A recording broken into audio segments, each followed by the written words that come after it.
Pemirsa, harga emas kembali naik mendekati level tertinggi selama 4 bulan terakhir menyusul masih memanasnya ketegangan politik yang terjadi antara Israel dan Palestina serta Rusia dan Ukraina. Bagaimana tren harga emas ke depan? Lalu seperti apa permintaan emas menjelang Lebaran? Untuk membahasnya lebih lanjut sudah hadir di studio analis Monex Invest in the Futures Vicky Amarnani. Selamat datang Mas Vicky di Bloomberg TV Indonesia. Morning. Mas, dengan harga emas yang sekarang naik, sebenarnya itu apakah lebih karena mungkin karena konflik saja, apakah memang trennya sudah kembali lagi naik? Menurut saya tren belum kembali naik, ini mungkin karena sementara aja, karena konflik politik yang pertama dari Rusia Ukraina, sama kedua di Palestina sama Israel.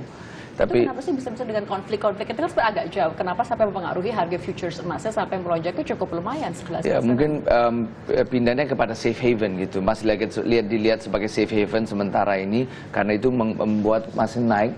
Tahun ini naik 9% year to date. Di level 1 naik sampai 1333. Sekarang semalam koreksi lagi karena data positif dari Amerika Serikat, penghasilan lebih baik di atas ekspektasi. Jadi sebetulnya kalau kita lihat gold, karena tahun depan ada proyeksi bahwa suku bunga Amerika Serikat akan naikin suku bunga, itu akan dampak negatif kepada emas karena emas internasional terhadap US dollar. Jadi saya lihat ini sebagai rally sementara, justru kesempatan untuk sell gold sebetulnya. Kesempatan untuk sell gold, untuk jualnya justru sekarang, tidak menunggu, karena apakah nanti dengan proyeksi tahun depan atau mungkin akhir tahun ini akan lebih jatuh lagi harga emas? Kalau view saya untuk tahun ini sendiri itu limited upside, limited downside. Kalau di atas level-level 1330 sampai 1350 itu menarik untuk di sell. Tapi saya bilang limited upside, limited downside. Kenapa? Kalau misalnya turun di bawah 1250 juga banyak pembelian fisik. Kalau kita lihat tahun kemarin, emas itu turun sampai level $180 per troy ounce. Itu menjadi banyak pembelian fisik, investasi di batangan, koin, pembelian dari central bank dunia gitu. Jadi itu membuat emas meningkat karena kita tahu perusahaan-perusahaan terbesar seperti Goldcorp untuk mereka memproduksi emas dengan menjalankan perusahaan mereka administrasi itu cost mereka $1.100 per troy ounce. Jadi karena itu emas mungkin di angka-angka di bawah 1250 menarik untuk dibeli juga ya. Untuk apakah dengan sekarang mungkin Lebaran, apakah itu juga kalau permintaan dari dalam negeri sendiri kita lihat kemarin itu harga antam naik Rp1.000 kalau tidak salah per gramnya mungkin itu. Harga antam naik juga, tapi mungkin faktor yang utama adalah pelemahan rupiah sebetulnya. Kalau kita lihat terakhir 2-3 bulan itu rupiah itu melemah karena ikutin harga emas internasional yang terhadap US dollar dan dolar menguat terhadap rupiah, jadi jatuhnya emasnya lebih mahal dalam rupiah. Bukan karena demand-nya memang meningkat menjelang Lebaran.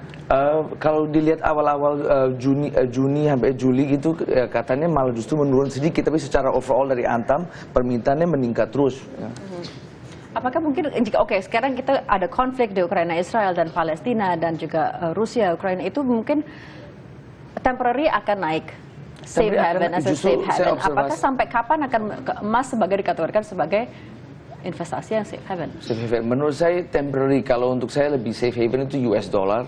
US dollar adalah primary currency. Kedua, dengan pemulihan di ekonomi Amerika Serikat, kemungkinan naik suku bunga pada tahun 2015, stimulus itu akan dikurangin sampai bulan Oktober, stimulusnya akan selesai.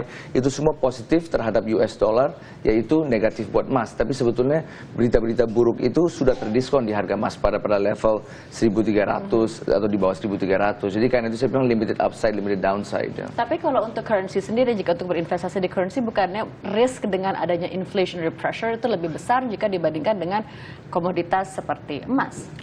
Ya, sebetulnya inflation itu sangat penting untuk emas. Kalau misalnya ada inflasi, harga emas itu akan rally. Tapi pada saat ini inflasi di Amerika Serikat hanya 1%.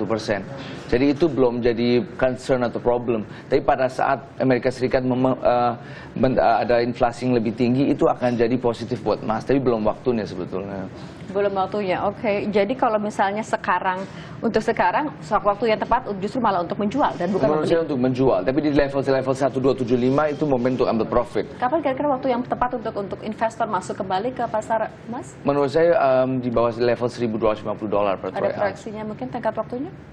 Menurut saya support yang 1240 masih akan hold, jadi mungkin emas bisa turun ke level-level 1245, 1250, itu menarik untuk dibeli. Sekarang kita pada level 1321, kalau naik pun itu ada resistance di 1340 sampai 1350 gitu. Tapi kalau misalnya disadinannya untuk tahun ini range yang lebar itu $1.200 sampai $1.450. Oke, berarti analisis Anda itu agak sejalan dengan juga sejumlah analis dari bank-bank terkemuka seperti Goldman Sachs juga memperkirakan yang sama, harga-harga emas itu akan mengalami penurunan bahkan relatif tajam untuk akhir tahun ini. Iya, menurut saya kalau view saya bukan terlalu tajam tahun ini. Misalnya tahun ini harga emas ada pada level 1226, mungkin akhir tahun akan closing dekat-dekat level sini juga 1250 sampai 1270, mungkin plus sedikit karena saya lihat juga emas sudah menurun lebih di atas 30% dan emas adalah daya sumber yang tidak bisa diperbarui.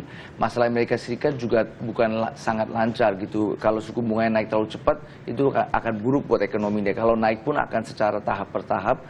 Dan banyak berita ini sudah terdiskon di harga emas pada level sekarang. Karena itu saya bilang, saya lihatnya nggak terlalu kemana-mana gitu. Jadi itu mungkin menarik untuk di tradingin sebetulnya kalau gold ada range-nya gitu.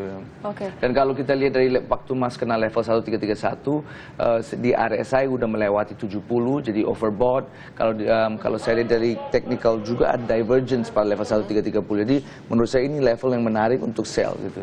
Oke, kalau untuk appetite dengan logam mulia selain emas, jika terlepas dari currency misalnya kayak US dollar sebagai option juga, selain emas apakah investor juga sudah melarik silver? Di Tiongkok itu orang sudah mulai melarik silver untuk dijadikan investasi juga.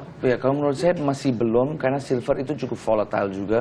Tapi kalau lihat kenaikan silver itu jauh lebih besar. Silver itu naik dari 18,5 dolar sampai sekarang di level 21. Cuman karena itu lebih volatile dan nggak tergantung dengan permintaan dan demand supply gold. Jadi karena itu mungkin banyak orang masih lebih comfortable dengan emas, lebih ngerti fundamental emas karena silver itu banyak efek kepada sektor-sektor industrial juga gitu. Karena itu mungkin orang lebih nyaman dengan emas. Tapi kita mungkin untuk yang mau beli emas fisik, satu input aja. Kalau beli emas fisik itu untuk jangka panjang. Maksud saya dengan jangka panjang itu 3 tahun atau lebih. Karena kalau kita beli emas fisik misalnya dari logam mulia, itu spread jual belinya besar. Karena itu saya bilang misalnya ini waktunya untuk sell emas, beli take profit di 1275 gitu. Pertama fisik nggak bisa jual dahulu, beli kembali. Kedua hanya bisa melalui trading karena spreadnya sangat kecil kalau misalnya trading online. Oke, dan juga harus quality yang besar. Mas Vicky, terima kasih atas kedatangannya di Bloomberg TV Indonesia. Dan pemirsa, kita beralih ke informasi berikutnya. Bagi Anda penggemar kisah kerajaan Eropa dari abad pertengahan, acara satu ini patut mendapat perhatian.